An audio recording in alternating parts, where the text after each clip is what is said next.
To our channel ज्ञान भंडार। हम आप लोग को कल पढ़ाए थे हड़प्पा सभ्यता और बताए थे कि हम आप लोग को पढ़ाएंगे आर्थिक जीवन, धार्मिक जीवन, राजनीतिक जीवन एंड सामाजिक जीवन।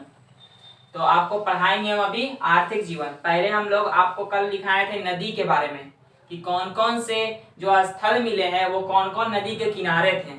ठीक है, अब हम आप लोग को ये भी बताए थे कि हम उसमें 4 को छुड़वाए थे, 11, 12, 13, 14, ये 4 को आपको छुड़वाए थे। क्यों? क्योंकि हम ये क्वेश्चन पूछेंगे आपसे, अब आप हमको आंसर दीजिएगा कि उसके बारे में जो जब 4 को छुड़ाए हैं जितने स्थल उसमें लिखे हुए थे क्या आप लोग खोज के याद किए या मेरे भरोसे रुके हुए थे।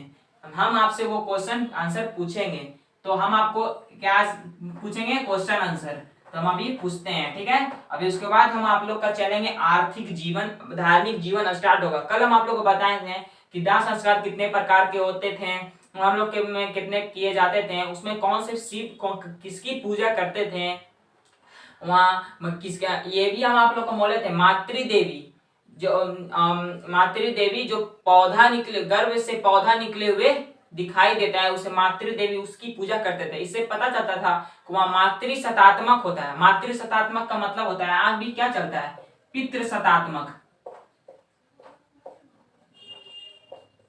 इसका मतलब होता है कि घर में पिता का चलता है, जैसा कि पिता, पापा, आपके पिता होंगे तो आपके पिता कमाने जाते हैं, पैसा कमाते हैं और वो अपने पैसा कमा के घर में देते हैं, तो आपकी मम्मा खाना बनाती है। और पहले के लोग क्या थे? मातृ सतात्मक। मातृ सतात्मक का मतलब होता है कि माता का शासन।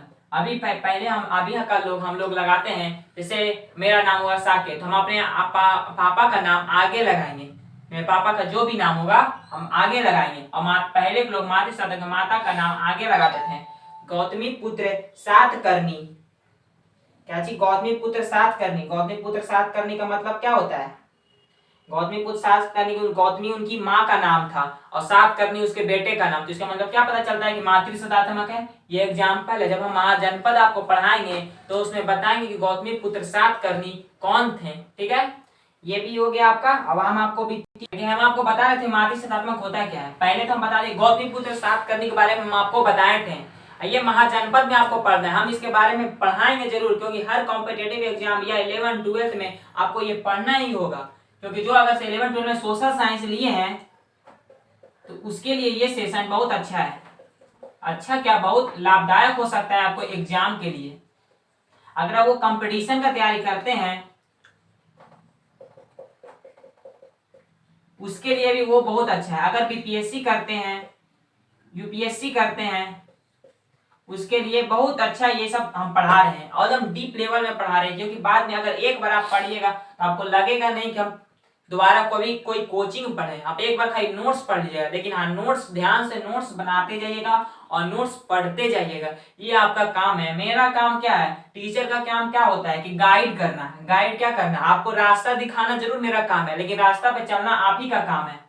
ठीक है, अब आपको खोलना है दरवाजा, किधर साइड से जाना है। और ये आप पे डिपेंडेंट करता है कि आप कैसे पढ़ते हैं। हम आपको नोट्स बनाने का जरिया बताएंगे कि आप किस तरह नोट्स बनाएं, और ये वीडियो हम अपलोड करेंगे कि 11, 12 का नोट्स कैसे बनाएं और कौन कौन सा बुक पढ़ें। ये सब हम आपको एक वीडियो बना के गाइड करके एक वीडियो अपलोड कर देंगे, जिससे कि आप उस वीडियो में देख सकते हैं कि 11, 12 में कौन कौन सिलेबस पढ़ना चाहिए। सोशल साइंस, साइंस, सीबीएसई हो या बिहार बोर्ड हो या यूपी बोर्ड हो, हम सबको सजेशन कर देंगे कि कौन कौन सा बुक लेके आपको पढ़ना चाहिए। ठीक है, लेकिन वैसे तो बुक की जरूरत नहीं होगी, जो हम पढ़ा देंगे वो बुक ही का ही रहेगा, लेकिन हम बिना बुक से पढ़ाएंगे। मतलब एनसीईआरटी जितना हम पढ़ा रहे हैं आपको, ये एनसीईआरटी में आपको मिल जाएगा। ठीक है, अगर आपको ज्यादा इसका जानना है तो एनसीईआरटी में आप पढ़ सकते हैं। इसको देखते के सामने एनसीईआरटी का बुक रख सकते हैं अगर 11 का तैयारी कर रहे हैं तो। हम बता रहे थे मातृ शताब्दक में माता लोग कमाने जाते थे। माता लोग कमाने का मतलब ये नहीं कि पैसा कमाने, मतलब कि पेड़ को, वन का वृक्ष काटना, वन को वृक्ष का लेके आना, खेती करना, ये सब पहले के लोग मातृ शतात्मक लोग माता का काम करते थे। और पिता लोग क्या करते थे, वहाँ खाना बनाते थे, घर का देखभाल करते थे। ये पहले का शासन था। हड़प्पा सभ्यता मान सकते हैं कि मातृ देवी यानी मातृ सतात्मक हो सकती है, क्योंकि मातृ देवी की पूजा की जाती है। ये तो आप लोग गौर कर सकते हैं। मातृ देवी मतलब मातृ सत्ता मतलब माता का शासन होगा, ये हम आपको बताए थे। ठीक है, अब हम आपको क्वेश्चन देंगे, आप उसको सॉल्व कीजिएगा। और आपका ये सभ्यता जब खत्म होगा तो हम एमसीक्यू का आप लोग से टेस्ट लेंगे और कमेंट के जरिए आप लोग बताइएगा। ये जो क्लास है अभी 4 दिन, कम से कम तो 4 दिन और चलेगा। अच्छा से ज्यादा हो सकता है कि आपको आप पढ़ाएं तो 5 दिन जा सकता है, 6 दिन जा सकता है, और डीपली जाना है तो आप लोग इसमें बकाइएगा मत। हम आपको जो जो अच्छा सेशन है ये आपको मजा लगेगा पढ़ने में, इतना इंटरेस्टेड लगेगा आपको सुन सुन के कि लगेगा कि हमको इसको बार बार देखने का मन करेगा वीडियो। लेकिन आप लोग नोट्स बनाते ही जाइएगा। ठीक है, पहला क्वेश्चन हम आपको देते हैं, हड़प्पा सभ्यता के क्षेत्र के स्थल किस क्षेत्र से प्राप्त नहीं हुए हैं। ठीक है,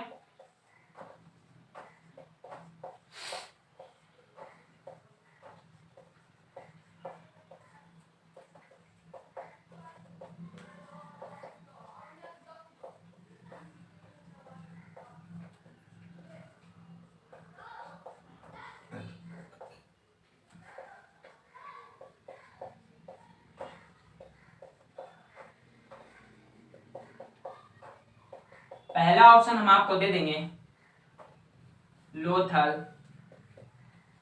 दूसरा आपको दे देंगे मोहनजोदड़ो।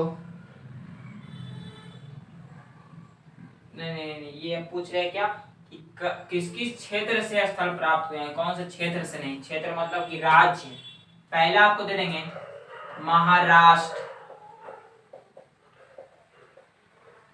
उत्तर प्रदेश,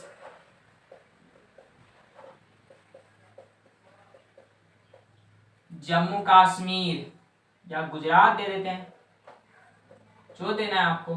और चौथा नंबर आपको रहेगा पश्चिम बंगाल। अगर आप लोग इसके पहले सेशन का वीडियो देखे होंगे तो आप लोग इसका आंसर जरूर जवाब दे देंगे। अगर इसका वीडियो अगर पहला सेशन में जरूर देखे होंगे, हम आपको मैप की मदद से, क्या मैप के नक्शा, इंडियन नक्शा, पाकिस्तान का मैप बना के आपको समझाए थे कौन कौन स्थल कहाँ स्थित है और कौन राज्य में स्थित है और कौन नदी के किनारे स्थित है, हम आपको एक पॉइंट ऑफ व्यू से बताए थे। अगर ये सब वीडियो आप देखे होंगे तो इसका आंसर आप तुरंत ही बता देंगे। क्या, चलिए ठीक है, अगर कमेंट सेक्शन में जरूर कर दीजिएगा इसका आंसर कमेंट। ठीक है, हम बता दें कि महाराष्ट्र से आपको क्या मिला था, तो दैमाबाद। तो ये तो हो नहीं सकता क्योंकि इस क्वेश्चन क्या है, हड़प्पा सभ्यता के स्थल किस क्षेत्र से प्राप्त नहीं हुई है। तो किस क्षेत्र से प्राप्त नहीं, हम बताते जाएंगे, आप आंसर खुद ही बोलिएगा, हम नहीं बोलेंगे। दैमाबाद, महाराष्ट्र से क्या हुआ, दैमाबाद। उत्तर प्रदेश से आपको मिला आलमगीरपुर, क्या मिला, आलमगीरपुर। गुजरात से आपको मिल गया लोथल। जब ये तीनों जगह से नहीं मिल गया तो क्या पश्चिम बंगाल से कुछ मिला, नहीं, तो इसका आंसर हो जाएगा आपका पश्चिम बंगाल। क्या हो जाएगा, पश्चिम बंगाल। अगर इसका पहले वाला वीडियो आप देख लेते तो ये आपका आंसर बना देते। ये हो गया आपका पहला क्वेश्चन। आपका ये दूसरा क्वेश्चन ये रहा, इसको पहले आप लोग नोट कर लीजिएगा।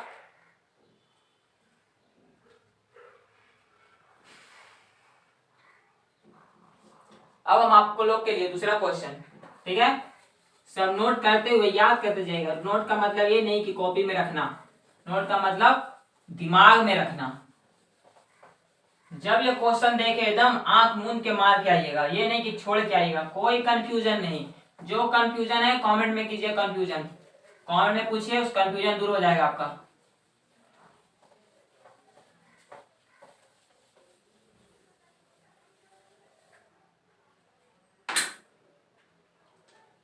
फिर आपका क्वेश्चन है, हड़प्पा सभ्यता के उत्खनन से प्राप्त सामग्री, क्या हड़प्पा सभ्यता के उत्खनन से प्राप्त सामग्री जो विभिन्न पदार्थों से प्राप्त हुए हैं उसका अवरोही क्रम में निकालें। जैसे कि देखिए क्वेश्चन लिख देते हैं, हड़प्पा सभ्यता से प्राप्त सामग्री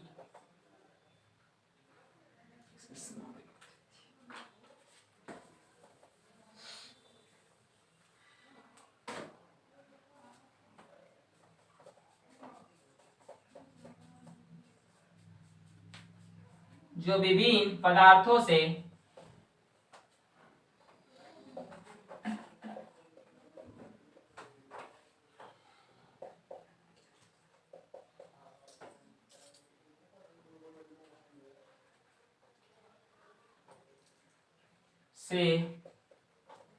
प्राप्त हुए हैं उसके अवरोही क्रम निकालें।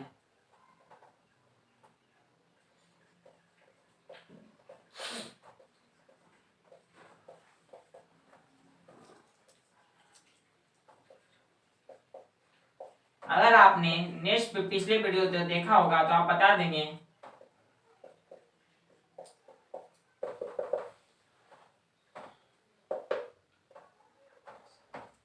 देखिए आपका फर्स्ट ऑप्शन आप लोग को देते हैं अवरोही क्रम। अवरोही क्रम को करते घटते क्रम में सजाना है। तो घटते क्रम में समझाना है कि सबसे पहले किस चीज का वस्तु प्राप्त हुआ था और किस चीज का वस्तु सबसे ज्यादा उससे उसके बाद हुआ, उसके बाद फिर कौन सा हुआ वो आपको बताना है। अगर पिछले वीडियो में देखे होंगे तो आप लोग बता देंगे। पहला नंबर आपका हो जाएगा पत्थर, तांबा, फिर हो जाएगा आपका कांसा, फिर दूसरा हो जाएगा आपका तांबा,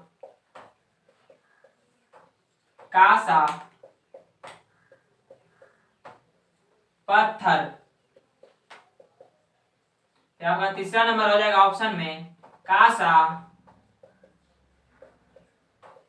पत्थर, तांबा।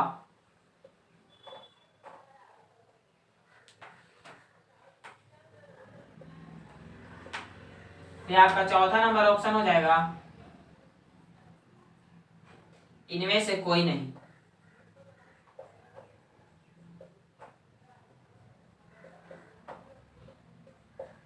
ये आपको क्या दर्शाना है? सामग्री। सबसे पहले सामग्री में आपको क्या मिला, क्या चीज सबसे पहले आपको बताना है कि इसमें से सबसे पहले सामग्री क्या मिला।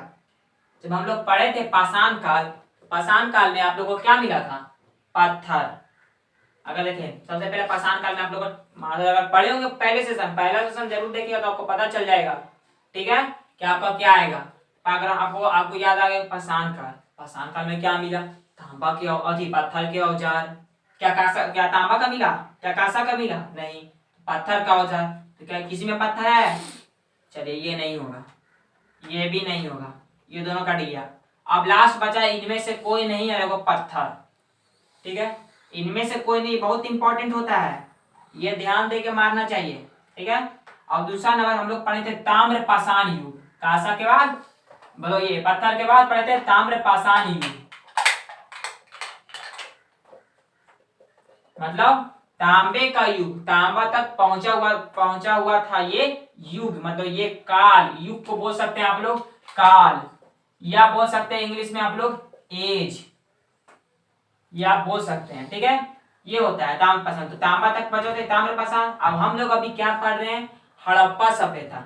हड़प्पा सभ्यता को हम ये भी बताए थे, हड़प्पा सभ्यता को सिंधु घाटी सभ्यता या कांस्ययुगीन सभ्यता कहते हैं। तो अब हम लोग क्या बताए थे कि कांसा तक ये सभ्यता पहुंची हुई है, इसलिए हम लोग कांस्ययुगीन सभ्यता कहते हैं। तो इसका आंसर राइट हो जाएगा ये। पहले पत्थर आया, पत्थर किसमें आया? तो पाषाण काल में। ताम्र पाषाण काल में क्या आया? तांबा। हड़प्पा सभ्यता या कांस्ययुगीन में आया कांसा। तो इसका राइट आंसर हो जाएगा ए। इसको नोट कर लीजिएगा। ठीक है, फिर आपका एक क्वेश्चन लास्ट रहेगा नदी के बारे में, जो कि हम 4 को जो छोड़वाए थे 11, 12, 13 और 14। ठीक है, उसके बारे में है, आपको वो लिखना है। हम आपसे अगर आप उसके बारे में थोड़ा सा जब छोड़ाए थे, जब आपको स्थल पढ़ाए थे, तो आप उसमें से चेक किए होंगे कि इसमें कौन कौन से स्थल के किनारे का नदी लिखा है। अगर उस हिसाब से आप लोग चेक नोट बनाते हुए चेक कर रहे होंगे तो आप 11, 12, 13, 14 आप खुद से भर लिए होंगे। अब हम उसी को चेक करना चाहते हैं कि आप खुद से एक्स्ट्रा पढ़ें या मेरे ही पढ़ाए हुए फिर उतना ही पढ़ रहे हैं। ठीक है, ये होता है स्टूडेंट में एक खासियत बात ये होती है, कोई स्टूडेंट क्या करता है, जब कोई सर पढ़ाते हैं तो उसके पढ़ाते जरूर है, जैसे कि हम पढ़ाए आपको हड़प्पा, तो वो आग हड़प्पा पढ़ लेगा, उसके बारे में एक्स्ट्रा सोचेगा कि सर इसमें क्या कमी कर दिए हैं जो हमको बताना चाहिए कि सर आपको यहाँ गलती है। ये स्टूडेंट में खास होता है, जो यही ऐसा जो स्टूडेंट करता है वो बहुत आगे तक जाता है। ये आप ध्यान दीजिएगा, ठीक है। अगर आप लोग पढ़े होंगे तो आप लोग बताइएगा, अगर छानबीन किए होंगे तो। इसलिए हम आप लोग को छोड़ाए 11, 12, 13, 14 एक ही क्वेश्चन पूछेंगे, फिर एक क्वेश्चन बाद में पूछेंगे। और जब हम इसका एमसीक्यू लेंगे 50 नंबर का, तो उसमें से 30 नंबर का जो एमसीक्यू रहेगा ये सिर्फ आपका क्या करेगा, तो ये आपका रहेगा एमसीक्यू जो हम पढ़ाए उसका 30 नंबर रहेगा, और 10 नंबर रहेगा जो हम आपको नहीं पढ़ाए, और 10 नंबर रहेगा 10 नंबर रहेगा जो हम पढ़ाए उसको लिखाए नहीं है, और 10 नंबर जो रहेगा वो हम पढ़ाए ही नहीं ना लिखाए हैं। तब आपका माइंड पे देखेंगे कि आप कितना आगे बढ़ते हैं, क्या हम मेरे से आगे सोचने का कोशिश करते हैं, ठीक है। ये आप पे जरूर देखेंगे। ये हो गया आपका। अब एक लास्ट आपका क्वेश्चन पूछ रहे हैं कि दैमाबाद किस नदी के किनारे है।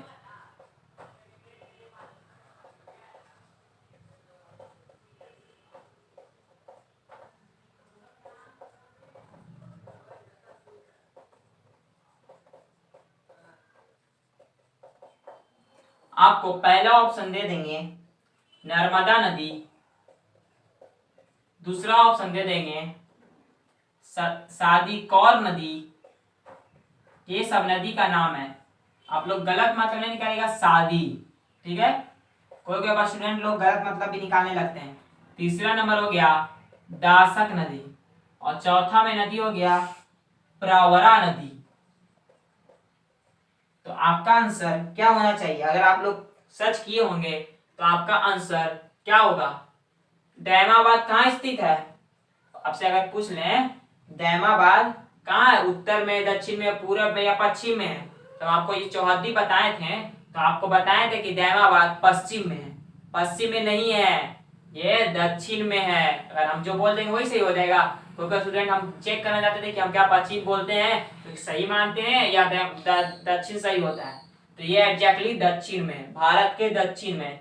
पश्चिम में कौन सा है, पश्चिम में आपका हो गया सुतकांगेडोर, जो कि बालूचिस्तान में स्थित है, यानी कि पाकिस्तान में। और जो दैमाबाद है वो कहाँ है, तो वो महाराष्ट्र में है। अब बोलो किस नदी के किनारे, तो प्रवरा नदी के किनारे। अब प्रवरा नदी किसकी सहायक नदी है, ये गोदावरी की सहायक नदी है। अगर दोनों ऑप्शन रहे, अगर इनमें से सभी रहे तो इनमें से सभी मारिएगा, ये नहीं कि प्रवरा मार दीजिएगा। इसलिए हम आपको दोनों लिखाए कि बाद में कोई आपको कंफ्यूजन ना हो। ये इसकी सहायक नदी है,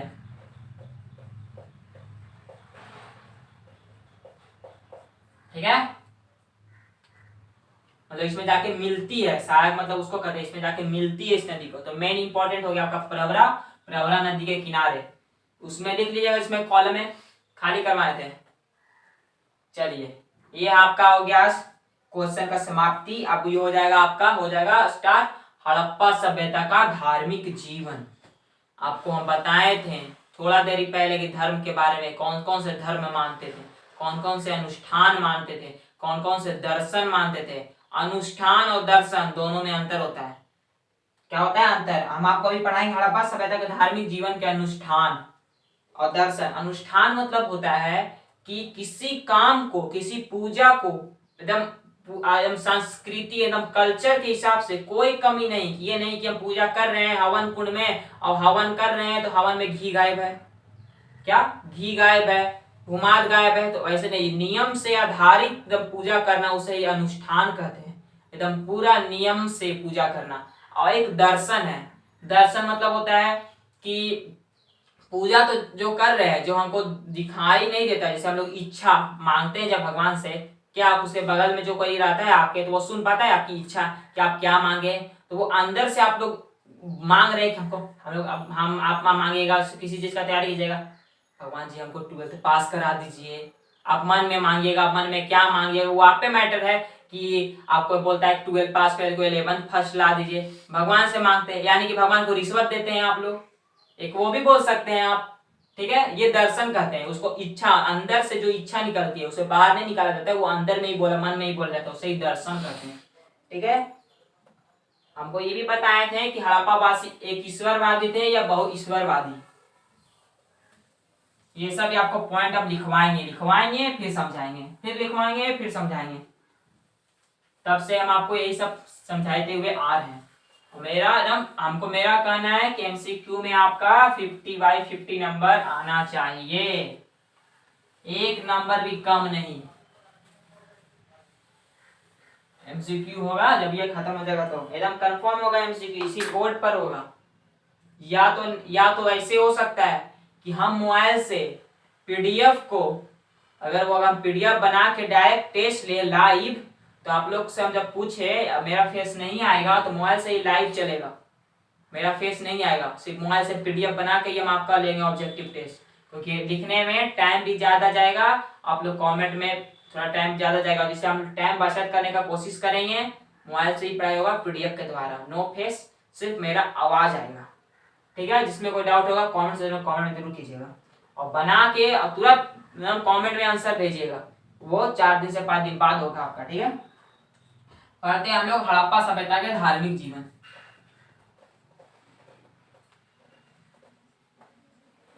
ऊपर लिखिए हड़प्पा सभ्यता के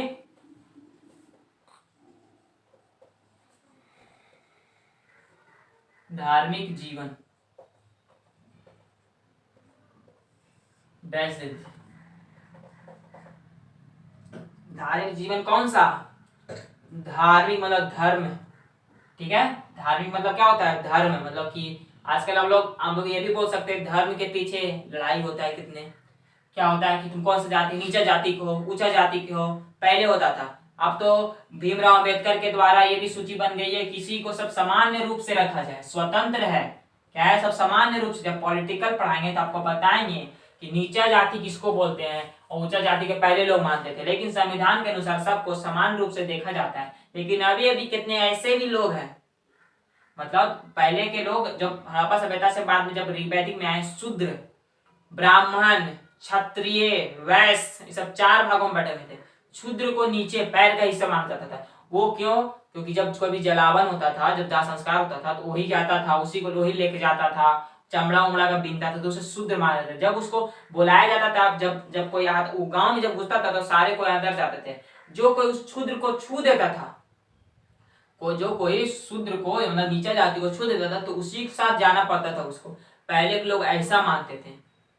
अब आज के लोग भी कोई ऐसी जगह है जो ऐसा मानते हैं, लेकिन पूरी तरह से ऐसा नहीं है। ठीक है, सबको समान रूप से माना जाता है। अब ब्राह्मण लोग को पंडित बोलते हैं, क्षत्रिय लोग जो राजा है, ठीक है, वैसे ब्राह्मण मतलब कि आपको जब पढ़ाएंगे आगे महाजनपद में या हिस्ट्री में या पॉलिटिकल में, तो हम आपको बताएंगे धार्मिक के बारे में एकदम पूरा अच्छा से। ठीक है, आपको बताएं कि धार्मिक जीवन पढ़ाएंगे, धार्मिक जीवन धर्म पर आधारित। हम ये भी बताएं शूद्र के बारे में, ब्राह्मण, ये सब के बारे में। हम आपको बताएंगे कि हड़प्पावासी लोग किस चीज की पूजा करते थे और वो कहां से मिला। तो लिखिएगा, सबको लिखते जाइएगा हड़प्पा। अच्छा, ये आप लोग ठीक है, आप लोग एक क्वेश्चन आप लोग से जरूर पूछेंगे, ये क्वेश्चन बहुत इंपॉर्टेंट है, डैश देके लिख लीजिएगा, लिखवा देंगे। क्या हड़प्पा सभ्यता में मूर्ति के साक्ष्य मिले हैं? क्या पूजा होती थी? क्या मातृ देवी मतलब किसी की चीज की पूजा होती थी? तो आप बोलिएगा यस, मतलब कि हाँ। किसकी पूजा? मातृदेवी, पशुपति शिव,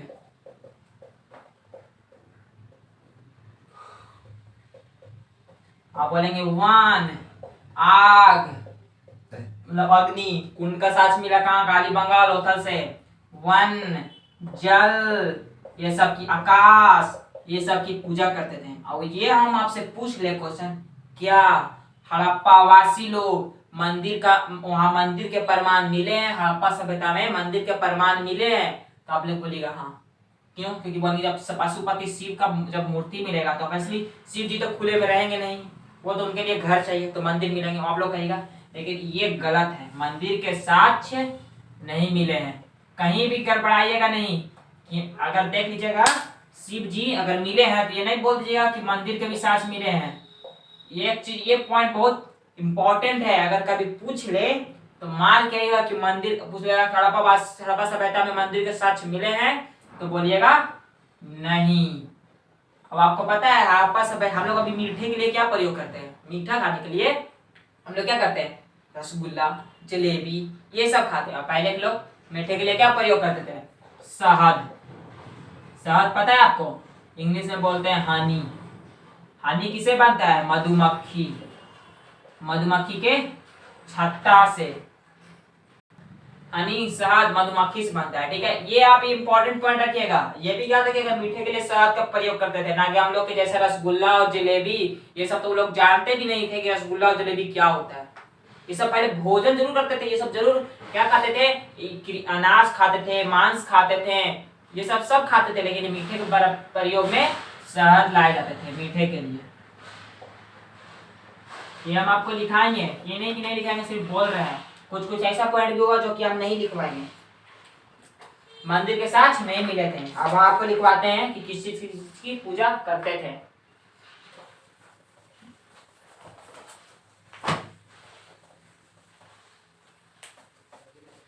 अब बता दें कि ये ना सोचिएगा कि मीठ में गुड़ का भी प्रयोग करते थे, गुड़ का नहीं प्रयोग करते थे मीठा में। वहाँ रावा हुआ बनाने नहीं जानते थे, कारखाना जरूर मिला है, लेकिन गुड़िया का, लिपस्टिक का, मतलब कि लड़कियों के मेकअप के सामान में अधिकतर सामान जो अभी आप लोग यूज करते हैं, लड़कियों के बारे में बोल रहे हैं, अधिकतर सामान आपको चनहुदड़ों में मिले हैं। वो लिखवाएंगे हम आपको, जब ये सब हम पढ़वा देंगे उसके बाद हम लिखवा देंगे आपको। ठीक है, अब आपको लिखवाते हैं हड़प्पा वासी लोग मूर्ति, हड़प्पा वासी लोग मूर्ति पूजा करते थे, पूजा होते थे,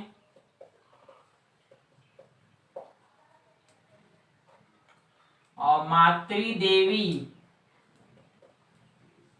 और पशुपति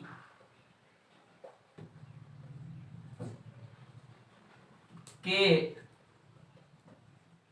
मूर्ति मिले हैं।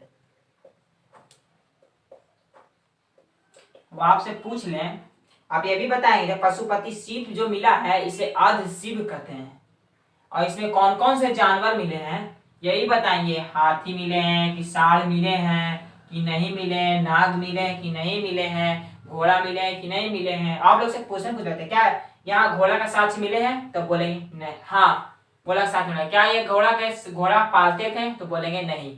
क्यों, क्योंकि घोड़ा जब व्यापारी लोग लाए थे तो वहां मर गया था, तो उसे टांग के नहीं ले जा सके, तो वहीं छोड़ दिए, तो उसी में साक्ष्य मिला घोड़ा का। तो लोग मान सकते थे घोड़ा का सिर्फ साक्ष्य मिला, ना कि पालतू बनाया गया। करते जाएगा। मूर्ति पूजा होते थे, मातृदेवी और पशुपति के मूर्ति मिले हैं। मातृदेवी की मूर्ति हड़प्पा सभ्यता, जो स्त्री के गर्भ से निकलता हुआ पौधा, क्या मातृदेवी स्त्री के गर्भ से निकलता हुआ पौधा जिसे मातृदेवी कहते हैं, उसी का पूजा करते थे। और पशुपति शिव की, शिव नहीं लिखे के मूर्ति मिले। मातृदेवी कहाँ मिली, हड़प्पा में, और ये मोहनजोदड़ो।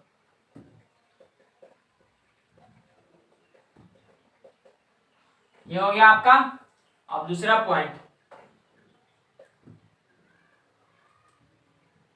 पशुपति जो शिव थे वो चारों ओर जानवरों से घिरे हुए थे, चारों ओर। आपको हम एक फोटो दिखा सकते हैं अपने मोबाइल में, ठीक है, दिखा देते हैं आपको पशुपति का, ये आप भी क्लियर हो जाइएगा। एक सेकंड,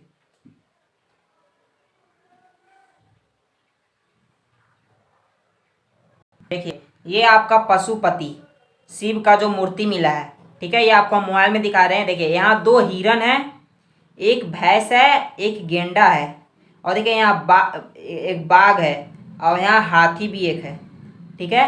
और देखिए पशुपति शिव का ये देखिए सींग निकले हुए हैं। अब आपको एक डिजिटल आपको दिखाते हैं, देखिए डिजिटल रूप में आपको दिखाते हैं। देखिए आपको डिजिटल 3D आप लोग उसको बोलते हैं 3D। देखिए ये 3D में बनाई है, लेकिन ये सच नहीं है, बताएंगे आपको, ठीक है। चलिए हम आपको दिखा दिए पशुपति का वो वाला मूर्ति आपको, तो चारों ओर से जानवरों से घिरे हुए थे, पशुओं से घिरे हुए थे, पशुओं से घिरे होने के कारण इनका नाम दिया गया पशुपति शिव। ठीक है, और कौन कौन से, देखिए हम लिख देते हैं पशुपति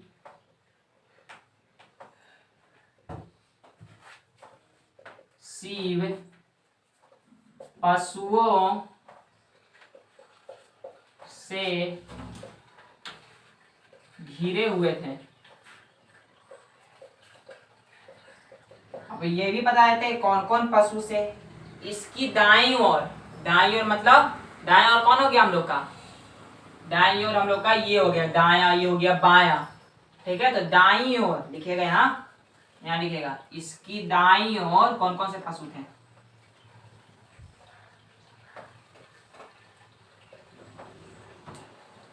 इसकी दाएं ओर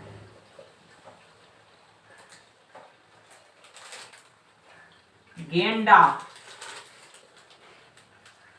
और भैंसा थे। अच्छा, एक क्वेश्चन है आपसे, क्या पशुपति जो शिव का जो मूर्ति मिला है उसमें सांड का चित्र मिला है या नहीं, और नाग का चित्र मिला है या नहीं। तो ये सांड का चित्र नहीं मिला है, ये आपको बता दे, क्योंकि सांड उनका पालतू मतलब सांड उनका वाहन है और नाग उनका गले में रहता है, तो ये दोनों नहीं मिला है। एक बात याद रखिएगा, ये दोनों नहीं मिला, लेकिन हाँ नाग का पूजा करते थे और सांड पालते थे, यानी कि बैल पालते थे। लेकिन उस समय पशुपति शिव का वो वाहन ना होगा या वहां पर नहीं बना हुआ है, इसके कारण आप लोग बोलिएगा उस समय पशुपति के शिव का जो मूर्ति मिला है उसमें सांड और नाग का चित्र नहीं दर्शाया गया है।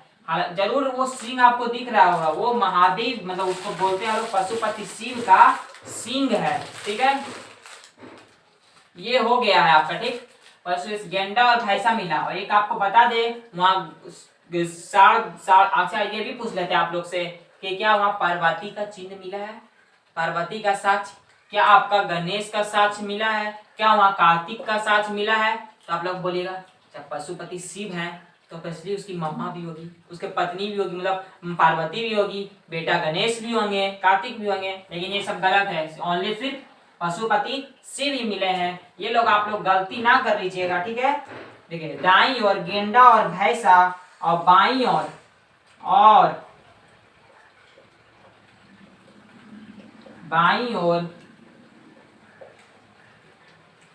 बाघ और हाथी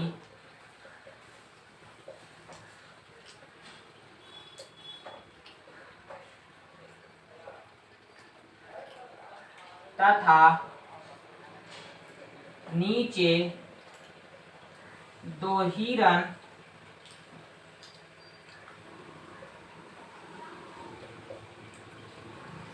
के चित्र मिले हैं।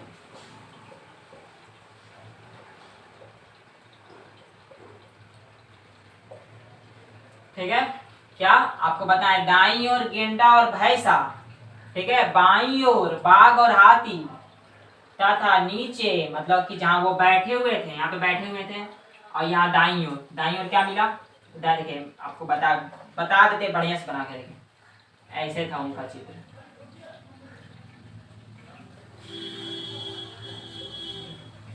आपको बना के दिखा रहे एग्जाम्पल में। ठीक है, आप लोग सोचिएगा नहीं। देखिए ऐसे उनका सीन था, और ये आपका हो गया दाईं ओर। तो दाईं ओर क्या मिला आपका, तो गेंडा मिला और भैंसा, और बाईं ओर मिला आपका बाघ और हाथी, और छोटे मोटे कुछ और के चित्र थे, और नीचे मिला हिरन बैठा हुआ था, 2 हिरन। कितने हिरन, 2 हिरन। ना इनमें सर पे लटा हुआ सर पे था गले में मतलब नाग, और ना यहाँ सांड का मिला साक्ष्य। लेकिन हाँ नाग की पूजा करते थे और सांड को पालते थे, लेकिन यहाँ साक्ष्य नहीं मिला, जिससे आप बोल सकते हैं कि उस समय पशुपति शिव का वाहन ये सांड नहीं है, और नाग भी उनके गले में नहीं रहता था। ये आप लोग बोल सकते हैं, गलती करके ना आइएगा। ये सब एक पॉइंट हम आपको इसलिए लिखा रहे हैं कि अगर कभी हो तो एक बार आप नोट्स पढ़ लीजिएगा तो याद हो जाएगा। अच्छा, अभी तो याद ही कर रहे होंगे, लेकिन कभी भूल भी जाइएगा तो नोट्स पढ़ने से आपका याद हो जाएगा, क्योंकि पॉइंट ऑफ व्यू से हम आपको पॉइंट बाय पॉइंट पढ़ा रहे हैं, ठीक है। ये आपका हो गया। फिर पढ़ाएंगे आपको, देखिए हम कोई दिखाते हैं। और हड़प्पा सभ्यता में जो शिव का जो मिला है ना प्रमाण, जो चौड़ा था, ये पूरा ढांचा में नहीं मिला है, ये ऐसे मिला है। देखिए ये ऐसे टूटा हुआ, तो इसको हम लोग बोले अर्ध शिव। क्या बोले? अर्ध शिव, आधा शिव। कैसे मिला है? जैसे आपको एग्जांपल के तौर पे देखते हैं, ये इसको ऐसे ये मानते हैं हम लोग चरकोन, तब इसको हम तोड़ दें ऐसे करके, इसको ऐसे मिला है। कैसे मिला? ऐसे मिला, अर्ध शिव। इसको अर्ध शिव के नाम से भी जाना जाता है, ठीक है। हम यहाँ पे लिखवा देते हैं आपको।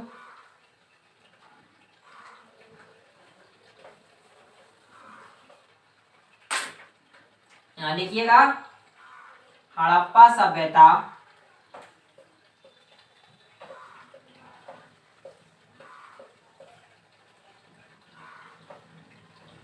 अर्ध शिव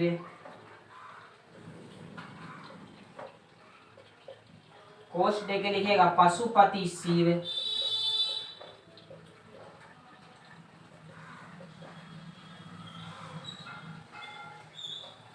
कोष्ठवन की पूजा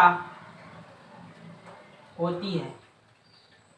सभ्यता शिव पशुपति शिव की पूजा करते थे।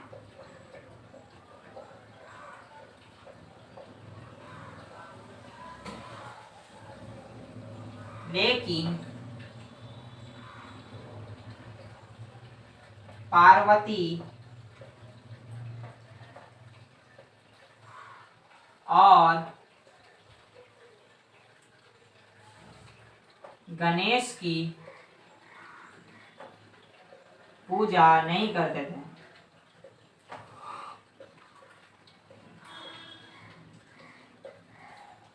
ठीक है, क्या बोले थे हम कि शिव की पूजा करते थे लेकिन पार्वती और गणेश की पूजा नहीं करते थे। उस समय उनका साक्ष्य नहीं मिला, या बोल सकते हैं उन समय शादी भी नहीं हुआ होगा, बेटा भी नहीं हुआ होगा, ये भी आप लोग बोल सकते हैं।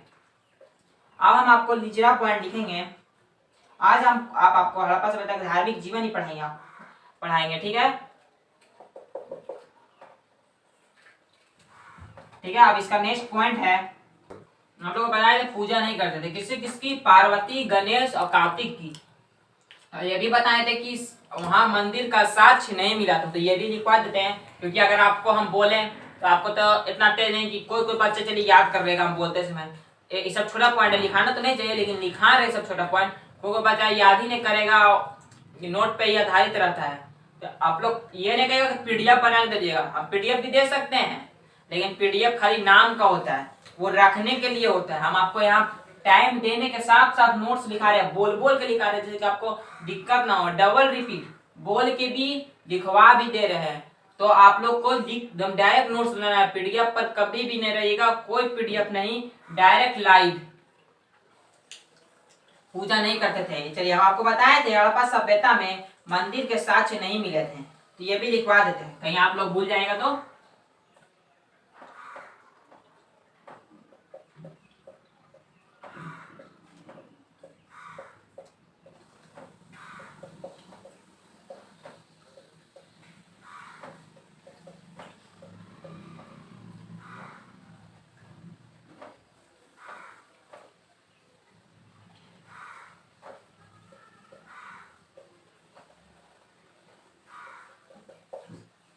हड़प्पा में मंदिर, हड़प्पा सभ्यता में मंदिर के साथ नहीं मिले हैं। हम आप लोग को ये भी दिखाए थे कि Dayaram Sahni, John Marshall, Charles Manson, 1826, सब सारे याद करिएगा। हम एक वो एमसीक्यू में पूछेंगे, जो नहीं बताएगा तो समझ जाएंगे कि वो नहीं अच्छा से पढ़ रहा है मेरा सेशन को, फिर से देखेगा वो सेशन वीडियो। हम क्या कर सकते हैं, आपको पढ़ा सकते हैं सिर्फ, बस, ना कि हमको काम है आपको पढ़ाना। एग्जाम प्रिपेयर हम नहीं करवा सकते कि आपको एग्जाम में हम गारंटी दे रहे कि 100% आपका एग्जाम में फर्स्ट आ जाइएगा। हम गारंटी पे आपको थोड़ी पास करवा सकते हैं, फर्स्ट लगा सकते हैं। गारंटी या दे सकते हैं, लेकिन कब? जब मेरा सेशन पूरा याद कीजिएगा तब।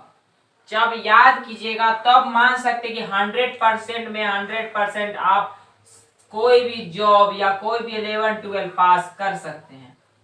या फर्स्ट ला सकते हैं, ये हम करवा सकते हैं। और अब हम आपको बोल देंगे कि आपको फर्स्ट लेवल ला देंगे, जॉब लेवा देंगे, तो ये मेरा गलत हो जाएगा। क्यों? क्योंकि कोई को बच्चा अगर नहीं पढ़ा, सर मेरा नहीं लगा है जॉब, आप बोले थे सिर्फ हम पढ़ा देंगे, तुम समझो वही सब आ जाएगा, तो वैसा नहीं हो सकता है। आपको कुछ एक्स्ट्रा भी पढ़ना पड़ेगा। वैसे तो हम एक्स्ट्रा पढ़ाने की कोशिश करेंगे कि और क्या इसमें वर्ड छूट गया है उसको लास्ट में लिखवा देंगे अगर कुछ छूटा होगा तो, ठीक है। ये नहीं कि हम खुद पढ़ के आपको पढ़ाते हैं। क्यों? हम सोचते हैं कि आपसे और एक्स्ट्रा क्या बताएं, आपको एक्स्ट्रा क्या बताएं, स्मार्ट क्वेश्चन बताएं, किस तरह से एग्जाम आपको क्वेश्चन में पूछता है आपको, ठीक है। हम ये नहीं बोल सकते कि आपका एग्जाम निकलवा ही सकते हैं। जो बच्चा पढ़ेगा वो एग्जाम अपने आप ही क्लियर करेगा, मेरी मदद की कोई जरूरत नहीं है। मेरी मदद कहाँ तक है? मेरी मदद है पढ़ाना, आपको नोट करवाना, आपको याद कराना, एमसीक्यू में टेस्ट लेना, ये मेरा काम है, ठीक है। बस अब आपको पढ़ना, याद करना, ये सब आपका काम है, ठीक है। मैं आप लोग को बताया मंदिर के साक्ष नहीं मिले हैं, मूर्ति जरूर मिला है लेकिन मंदिर का साक्ष नहीं मिला है। अब हम आपको लिखवाएंगे कि क्या यहाँ अग्नि का साक्ष्य मिला है, क्या अग्नि पूजा करते थे, बताएंगे आपको कि अग्नि पूजा करते थे कि नहीं। अब अग्नि पूजा करते थे तो आपको कैसे पता चला, कहाँ से साक्ष्य मिला? तो आपको मिला कालीबंगा और लोथल से, यानी पढ़ देते हैं अग्नि पूजा का साक्ष्य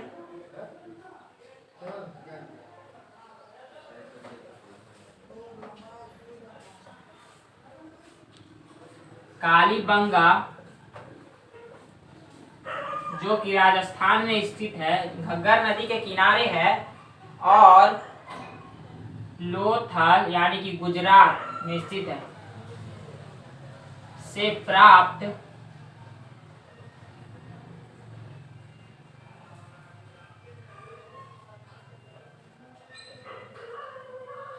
आपको ये भी बताए थे कि कालीबंगा, काली जी की स्वाहा, अग्नि कुंड में स्वाहा, यानी कि कहाँ कहाँ मिला अग्नि कुंड या अग्नि पूजा का साक्ष्य? कालीबंगा और लोथल से। ये सब आपको लिखवाए हैं लेकिन फिर भी लिखवाए आपको पॉइंट ऑफ व्यू से, ठीक है। फिर हम आपको बताएंगे हड़प्पा सभ्यता के लोग जल पूजा, वृक्ष पूजा, नाग पूजा करते थे या नहीं, इसके भी प्रमाण मिले हैं कि नहीं। क्या आप लोग को पता है यहाँ ताबीज के प्रमाण मिले हैं कि नहीं? ताबीज जो हम लोग पहनते हैं, ले लो 10 रुपया में ताबीज, इसको पहनने से आप लोग फर्स्ट लाइएगा, जॉब मिल जाएगा आपको इससे कुछ नहीं होगा, भूत प्रेत नहीं आएगा। जो आप लोग पहनते हैं ताबीज, यहाँ पहनते हैं, उंगली में पहनते हैं, मूंगा पहनते हैं, ये सब सारे पहनते हैं, क्यों? फर्स्ट आ जाएंगे, ये आ जाएंगे, वैसा कुछ नहीं है। लेकिन अच्छा ताबीज मिलने के आपको यहाँ ताबीज का प्राप्ति हुआ, क्या ये लोग मतलब कि ये लोग ताबीज का प्रमाण मिला है, ठीक है। और ये लोग क्या जादू टोना जानते थे? जैसे अभी भी होता है जादू टोना, हड़प्पा लोग जादू टोना जानते थे? हाँ, जब जादू टोना जानेंगे तभी ना ताबीज का प्रमाण मिलेगा। जब जादू टोना नहीं जानेंगे तो ताबीज का प्रमाण कैसे मिलेगा? इसलिए ना वहाँ ताबीज का प्रमाण मिला है। इससे हम लोग को पता चलता है कि वो लोग जादू टोना और तंत्र मंत्र में विश्वास रखते थे। क्या? जादू टोना और तंत्र मंत्र में विश्वास रखते थे। जब से ताबीज प्राप्त हुआ तो इस यहाँ तो आम बात है, आजकल तो ताबीज मिलता है 5 रुपया, 10 रुपया, 20 रुपया, 40 रुपया, ये समय मिलता है। क्यों? बच्चा लोग कितने होते हैं कि जो नहीं पढ़ते हैं, वो लोग ज्यादातर ताबीज का इस्तेमाल करते हैं। अगर कोई उसके घर के पास आ जाए ताबीज वाला, अगर वो बोले कि बाबू इस ताबीज को लो और तुम जो 12th का एग्जाम दोगे उसमें ताबीज से फर्स्ट आ जाएगा, क्या ये सही बात है? बिना पढ़े हुए ये ताबीज आपको पास कर देगी?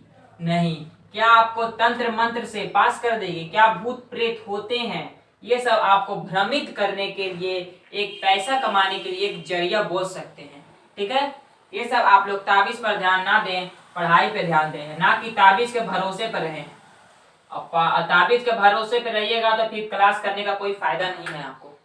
अगर आपको ताबीज ही पास करा देता तो यहाँ करोड़ों स्टूडेंट, पूरे भारत में करोड़ों स्टूडेंट पढ़ते हैं। अगर ऐसा होता तो करोड़ों स्टूडेंट जब 5-50 जब इसमें पढ़ने के लिए जब लाखों खर्चा कर सकते हैं तो 10 रुपया या 100 रुपया खर्च करके एक ताबीज नहीं ले सकते हैं? सब ले सकते हैं ताबीज। तो ये फालतू की बातें हैं, ठीक है, इस पे कोई विश्वास नहीं कीजिएगा। हड़प्पा सभ्यता से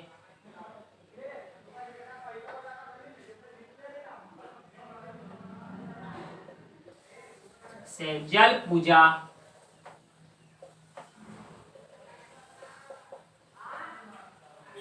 वृक्ष पूजा, नाग पूजा,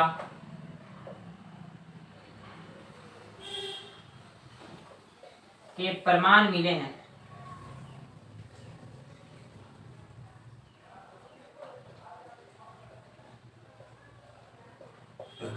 देखिए, नाग पूजा के प्रमाण मिले हैं, लेकिन पशुपति शिव के गले पे लिपटा हुआ नाग नहीं मिला है।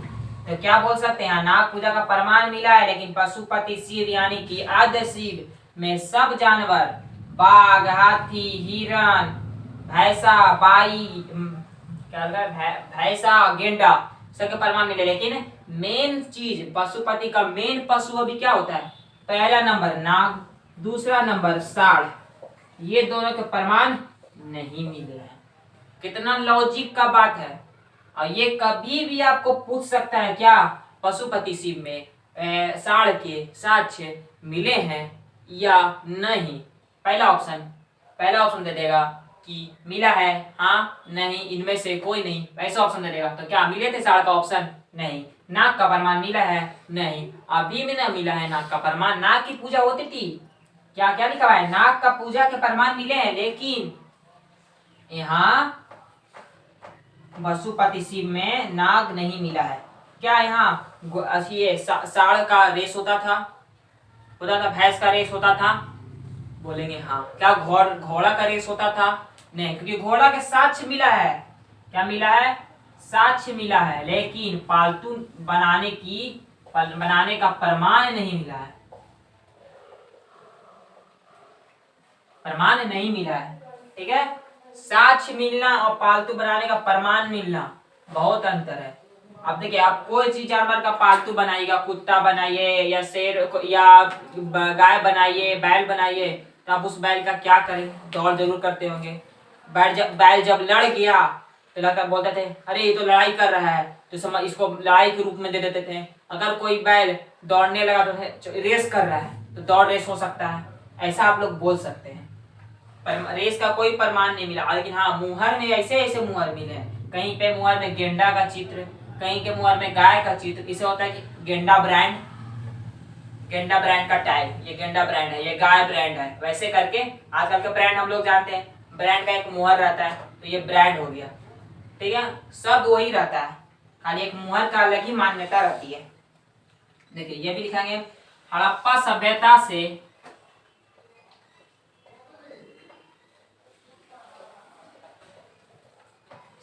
बड़ी संख्या में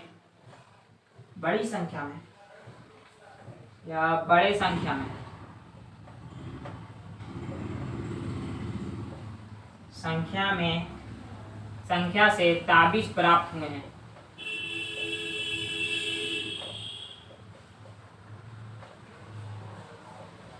जिससे आप लोग अंदाजा लगा सकते हैं कि तंत्र मंत्र जादू टोना वहां चलता भी होगा।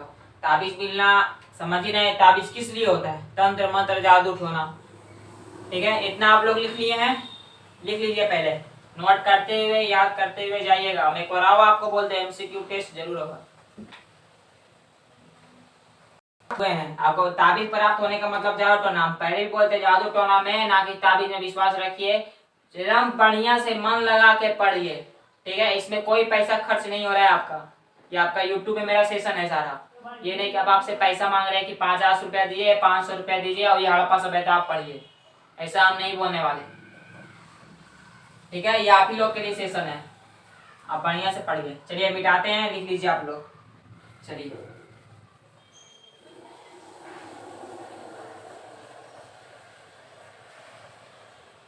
आप लोग के लिए मैथ भी लेके आए हैं 11th का, तो सर पढ़ा रहे हैं, और 11th का भी मैथ भी पढ़िएगा। ये नहीं ताबीज का भरोसा पैदा, मन लगा के, कोई मनी नहीं, कोई पैसा नहीं, फ्री ऑफ कॉस्ट। पैसा के लिए हम कुछ नहीं कर रहे हैं, हम आपके लिए पढ़ रहे हैं, आपको ज्ञान दे रहे हैं। अब आपसे कुछ ज्ञान लेने की भी कोशिश कर रहे हैं। टीचर सिर्फ ज्ञान देता नहीं, ज्ञान लेता भी है स्टूडेंट से।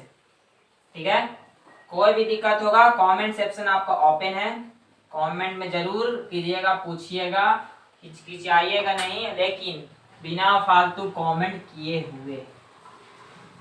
धार्मिक जीवन आपका जस्ट खत्म ही होने वाला है। फिर आपको पढ़ाएंगे हड़प्पा सभ्यता के धार्मिक दर्शन। ये दर्शन बता दिए थे लेकिन आपको फिर से बताएंगे। देखिए हड़प्पावासी लोग को हम बात पर आपको बताए थे, हड़प्पावासी लोग दाह संस्कार मतलब कि शवों का कैसे क्या विधि से करते थे, दाह संस्कार, अंत संस्कार और पूर्णता संस्कार, आपको तीनों बारे में बताएं और तीनों अभी प्रचलित है हिंदू में। देखिएगा हड़प्पावासी मृतकों को कितने प्रकार से मतलब कितने नियम से दाह संस्कार, कितने नियम से शवों को दफनाते थे, जलाते थे, अंतस्त करते थे, अभी भी प्रचलित है। हम आपके इसके पहले वाला सेशन जो पढ़ाए थे उसमें आपको हम बताए थे, नहीं तो आप लोग फिर से सुन लीजिए उसके बारे में, ठीक है। हड़प्पावासी लोग प्रवासी मृतकों को, जो कोई मर जाता था, मृतकों उसी को बोलते हैं, मृतकों का दाह संस्कार,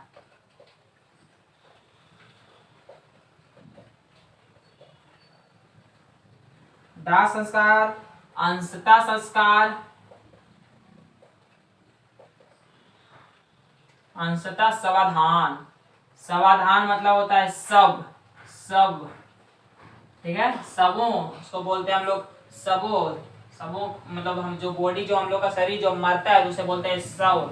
हम लोग तो नहीं बोल सकते हैं कि आदमी फलाना आदमी मर गया, इसको बोल जाता है डेथ, इंग्लिश में डेथ हो गया, वो ये बोलेंगे हिंदी में सब, सब सब है ये सब, ऐसे थोड़ी ना उसका नाम लेके बोल सकते हैं, नहीं, ये सब प्रक्रिया नहीं है, कल्चर हम लोग का ये नहीं है, हम लोग सबका इज्जत करते हैं, रिस्पेक्ट। अंशतः समाधान, पूर्णता समाधान,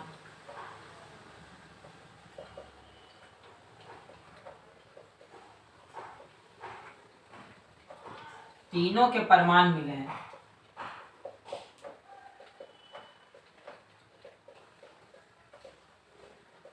मैं आपको तीनों के बारे में बताए थे, तीनों हिंदू प्रक्रम में चलते हैं, मुस्लिम में भी चलते हैं, ठीक है। ये मुस्लिम में सिर्फ कौन सा चलता है, तो पूर्णता समाधान वन, मतलब कि सिर्फ दफनाया जाता है, और हिंदू में तीनों समझिए चलता है। दाह संस्कार, कोई भी मरता है तो जलने की विधि आपको बताए थे, आदमी के 5 तत्व से जन्म होता है और 5 तत्व में मिल जाता है, ठीक है। दाह संस्कार ये हो गया। अंशतः समाधान, अभी भी के लोग अंशतः समाधान में पहले लोग क्या करते थे, कोई जब मर जाता था तो कहा उन लोग सोचते थे कि कुछ जीवों को खिलाकर अगर इस सब को दफनाया जाए तो उससे परलोक में उसे स्वर्ग की प्राप्ति होती थी, वहाँ जगह मिलता था। हम आपको ये भी बताए थे कि एक ऐसे संस्कार का पता चला है जहाँ आदमी के साथ कुत्ते को दफनाया गया, आदमी के साथ बकरी को दफनाया गया, क्योंकि अगर वहाँ आदमी शिकार करेगा तो उसके कुत्ते की जरूरत होगी, इसलिए उस कुत्ते को दफनाया गया। अगर वो आदमी ऊपर जाएगा तो उसको जब भूख लगेगी तो वो क्या खाएगा, तो इसलिए उसको बकरी दफनाया गया कि उसका मांस खा सके, उसका दूध पी सके। और आप लोग बोलिएगा तो वहाँ गाय को भी तो दफना सकता था, हम ये भी बताए थे कि गाय हम लोग ऋग वैदिक में पढ़ेंगे, जो कि हड़प्पा सभ्यता के बाद है, ठीक है। अंशतः समाधान मतलब समझ गए, पहले कुछ मांसों को जानवरों को दे दिया जाता था, जंगलों में छोड़ दिया जाता था, और फिर उसके बाद दफनाया जाता था। अभी भी होता है, जब कोई सांप काट लेता है किसी को तो नहीं जब इलाज हो पाता तो उसे नदी में बहा दिया जाता है केले के पेड़ के द्वारा, जो कि अगर उसको जिंदा होना होता है या कोई साधु को मिलता है उसे जिंदा करना होता है, नहीं तो वो बह के अगर उसको जब जो उसको पानी में भेजा है अगर वो मिल जाता था, मिल गया उसको दूसरा बार तो उसे दफना देता था, उसको अंशतः समाधान। पूर्णता समाधान मतलब कि डायरेक्ट विधि से सनम अथी मतलब कि उसको दफना देना, जैसे मुस्लिम लोग में होते हैं। और एक में बताया था आपको युगल समाधान भी मिला था लोथल से। युगल समाधान मतलब युगल मतलब जोड़े का समाधान, जोड़ा में दफनाया गया आदमी या औरत मान सकते हैं, ठीक है। ये आपको बता दिए समाधान के प्रमाण मिले हैं, तीनों प्रमाण मिले। ये आपका धार्मिक जीवन कंप्लीट हो गया। अब धार्मिक जीवन के अनुष्ठान हम लोग पढ़ रहे थे, अनुष्ठान के रूप तत्व पढ़ रहे थे, यहाँ लिख दीजिएगा, यहाँ नहीं लिखवाया, धार्मिक जीवन के अनुष्ठान तत्व। एक आपका और लास्ट है 3 पॉइंट, उसको लिखवा के तब ये सेशन कल चलेगा, अनुष्ठान तत्व, ठीक है, इतना लिख लीजिए। चलिए ठीक है, ये सब याद कीजिएगा। देखिए 3 प्रकार का समाधान आज भी प्रचलित है, 2 प्रकार तो अभी भी चलता है हम लोग में, एक प्रकार को उतना देखने को नहीं मिलता है, वो अधिकतर गांव अंशतः समाधान जो है वो अधिकतर गांव में मिलते हैं, वो अभी हम लोग को इंडिया में मुख्य रूप से शहर में नहीं मिलते हैं, दोनों मिलते हैं। आप लोग बोलते हैं, आप लोग सोचेंगे पूर्णतः समाधान में क्यों हम लोग को नहीं है, तो मुस्लिम में तो बच्चे जो मृत होते हैं, मतलब मरते हैं, उन्हें दफनाया जाता है, ना कि जलाया जाता है। ठीक है, ये आप लोग पॉइंट याद रखिएगा। अब देखिए हड़प्पा सभ्यता के इलाज है आपका टॉपिक कल चलेगा। सभ्यता के धार्मिक जीवन के दर्शन।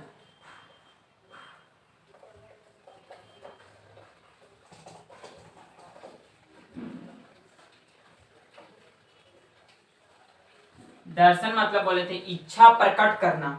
इच्छा प्रकट कैसे करते हैं? मन में इच्छा मांगते हैं, भगवान से मन में बात करते हैं, भगवान जी हमको ये विश पूरा कर दीजिए, हमको ये पूरा कर दीजिए, हमको ये चीज चाहिए। क्या आप सुना के बोलते हैं भगवान जी हमको मैट्रिक में फर्स्ट ला दीजिएगा, इंटर में फर्स्ट ला दीजिएगा, मैंने बोलते हैं हे गॉड हमको इंटर में फर्स्ट ला दीजिएगा। और गॉड को 3 भागों में बांटा जाता है, आपको ये पता होना चाहिए। गॉड को 3 भागों में, जो गॉड कर सकते हैं वो आप नहीं कर सकते। Generate, operate, destroy.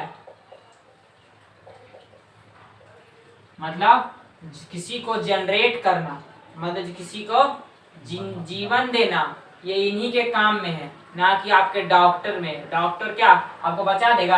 आपको सिर्फ आपको जहां तक होता है, आप लोग डॉक्टर आपको गारंटी दे सकता है कि 5 साल तक आप जी जाइएगा ये मशीन लगा के? कभी नहीं देगा गारंटी। वो जब चाहेंगे गॉड बुला लेंगे, यानी कि वो जनरेट कर सकते हैं, उनको ऑपरेट कर सकते हैं। वो चाहे आपको हम बोलेंगे आपका मेरा वो जो मोबाइल आप मेरा नष्ट कर दीजिए, तो आप नष्ट कर सकते हैं, पूरे तरह से डिस्ट्रॉय नहीं कर सकते। नष्ट करना और डिस्ट्रॉय में क्या अंतर होता है हम बताते हैं। नष्ट करना मतलब होता है अगर हम इसको नष्ट कर दिए तो इसका टुकड़ा सारा नीचे गिरा हुआ रहेगा, तो ये तो नष्ट होने का मतलब, नष्ट हुआ मतलब सिर्फ टुकड़ा तो है ही है। और डिस्ट्रॉय मतलब होता है कि पूरे वर्ल्ड से, पूरे देश से, पूरे दुनिया से इसका नामो निशान मिट जाना, एक भी निशान ना हो। ये सिर्फ गॉड का ही पावर है। जनरेट, ऑपरेट एंड डिस्ट्रॉय, ये कर सकते हैं तीनों। ठीक है, आप लोग ये तो नहीं बोलिएगा कि गॉड का फुल फॉर्म क्या होता है। जनरेट, ऑपरेट और डिस्ट्रॉय, डिस्ट्रॉय करना। अब यहाँ आपको बताया थे धार्मिक जीवन के दर्शन। हड़प्पावासी एक ईश्वरवादी थे या बहुईश्वर? तो बहुईश्वरवादी थे। पूछेगा क्यों? मातृदेवी की भी पूजा करते थे, पशुपति शिव की पूजा करते थे, वन की पूजा करते थे, नाग की पूजा करते थे, जल की पूजा करते थे। जब इतने सारे पूजा करेंगे तो बहुईश्वरवादी हो गया। और एक ईश्वरवादी का मतलब होता है एक ईश्वर को पूजा करने वाला। हम लोग अभी भी इंडिया में एक ईश्वर को पूजा करते हैं, अल्लाह। जो कि मुस्लिम लोग एक ईश्वर को पूजा करते हैं, ईश्वरवादी वो एक ही मानते हैं, अल्लाह एक है। अल्लाह सुने कि 2 है 3 है? हम लोग के लिए हम लोग तो 36 करोड़ देवी देवता, 36 करोड़ देवी देवता को मानते हैं। कोई शिव का रूप है, कोई बजरंगबली का रूप है, कोई दुर्गा का रूप है, वैसे करके हम लोग पढ़ते हैं। वो लोग सिर्फ एक ईश्वर में मानते हैं, हम लोग बहुईश्वर में मानते हैं। ठीक है, यहाँ लिख देते हैं हड़प्पावासी बहुईश्वर वादी थे। कहते हैं बहुईश्वरवादी, हम लोग बहुईश्वरवादी में विश्वास रखते हैं, मतलब कि बहुत सारे ईश्वर का बात करते हैं। हड़प्पावासी बहुईश्वरवादी थे, हम लोग भी बहुईश्वरवादी है। ठीक है, और वे देखिए वे प्राकृतिक पूजन थे, वे प्राकृतिक पूजन थे। प्राकृतिक पूजन मतलब प्रकृति की पूजा करते थे। क्या करते थे? वे प्रकृति की पूजा करते थे। अब आपका तीसरा पॉइंट हो जाएगा, हड़प्पावासी तंत्र मंत्र जादू टोना में विश्वास रखते थे। हम आपको बताएं कि ताबीज का प्रमाण मिला है। तो ताबीज का प्रमाण मिलने का ये मतलब नहीं है कि जादू टोना का जरूर वहाँ चलता हुआ, जादू टोना के बिना ताबीज कहाँ से निर्माण होगा?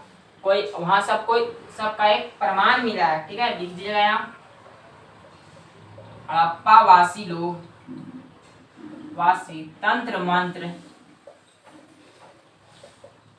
और जादू टोना में विश्वास रखते थे। तभी तो ताबीज का प्रमाण मिला है। एक आपका लास्ट है, एक लास्ट पॉइंट है, उसके बाद आपका ये सेशन खत्म हो जाएगा। ठीक है, उसके बाद हम आपको बताते हैं क्या कल पड़ेगा। हड़प्पा वासी लोग क्या आत्मा में विश्वास करते थे? जब आत्मा में विश्वास करते थे तभी ना इतना अच्छा से दफनाते थे। देखिए हम लोग आपको ये भी बता देते हैं, आप देखिए हम लोग भी जब हम लोग मरते हैं, तो कोई मरता है हम लोग फैमिली में, तो दाह संस्कार करते हैं, तो हम लोग भोजन क्यों कराते हैं? दाह संस्कार ये नहीं आत्मा शांति है, ये भी करवाते हैं, क्योंकि दाह संस्कार करने से हम लोग को प्रॉफिट होता है कि वो भूत बन के हमको परेशान किया। ये सब आजकल का माइंड है, लेकिन जो पढ़े लिखे हुए इस समय विश्वास नहीं करते। कुत्ता बिल्ली लोग के देखिए, उन लोग का फैमिली मतलब कोई बच्चा रहता है मर जाता है, तो क्या वो लोग दफनाता है? उस सबको किसी चीज का डर नहीं है, ना वो जानता है कि आत्मा ना भूत आएगा ना प्रेत आएगा। वो हम लोग अपने सुख शांति के लिए, हम लोग शांति से जीने के लिए उसको दफनाते हैं, पूरा अच्छा से विधि कर सकते हैं। तो ये लोग बोल सकते हैं कि ये लोग आत्मा में विश्वास रखते थे, तभी ना उसके लिए उसमें बकरी को दफनाया गया, क्योंकि उसको खाने का कोई दिक्कत ना हो। तो वो लोग जानते थे कि आत्मा होगा तो परलोक जाएगा, तो स्वर्ग जाएगा, तो वहां खाने में दिक्कत होगा, तो इसलिए वो बकरी डालते थे। ये माइनर चीज हो गया, हम लोग भी वही काम कर रहे हैं आज, वही लोग। अब आप लोग ये कुत्ता बिल्ली गाय भैंस ये सब खुद से अपने देखेंगे, अपने जो उसके बच्चे बछड़े मर जाते तो क्या दफनाते हुए देखे आप लोग? नहीं देखे हैं। वो लोग इसे मानते ही नहीं है। हम लोग क्या इसलिए मानते हैं क्योंकि आत्मा से डरते हैं। ठीक है, हड़प्पा वासी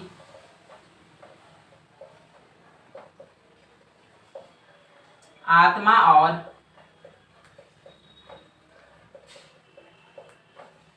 परलोक में, परलोक मतलब होता है स्वर्ग आकाश में विश्वास रखते थे।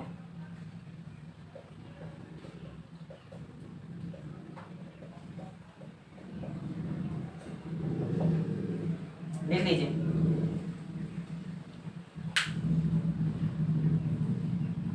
अब जब हम आप लोग को आज इतना ही रहने देते हैं धार्मिक जीवन तक ही। अब हम लोग कल पढ़ाएंगे आपको व्यापार, कहाँ से व्यापार करते थे, गेहूं क्या क्या उपजाते थे, आर्थिक जीवन पढ़ाएंगे। और ये सेशन को, इस सेशन का पहले वाला वीडियो जरूर देखिएगा, क्योंकि इसका एमसीक्यू हम जरूर करवाएंगे। ये नहीं कि हम सिर्फ बोल दिए हैं, नहीं करवाएंगे, कंफर्म करवाएंगे एमसीक्यू। आप लोग को लाइव में करवाएंगे, आपको ज्वाइन होना पड़ेगा। ठीक है, अब आप लोग को देखेंगे कि क्या आप लोग सही करते हैं या गलत। ठीक है, आपको ये भी बताएं कि 30 क्वेश्चन जो पढ़ाए हम वो रहेगा, 10 क्वेश्चन जो हम नहीं बोले हैं लेकिन वो लिखाए नहीं है वो रहेगा, और 10 क्वेश्चन आउट ही रहेगा, लेकिन हड़प्पा सभ्यता सही रहेगा। ठीक है, ये सेशन को ज्यादा से ज्यादा शेयर कीजिएगा, लाइक कीजिए और सब्सक्राइब कीजिए। और लेकिन हाँ, सेशन को जरूर देखिएगा और अपने दोस्तों को जरूर देखवाइएगा। ठीक है, थैंक यू। और ये भी थैंक यू। ठीक है।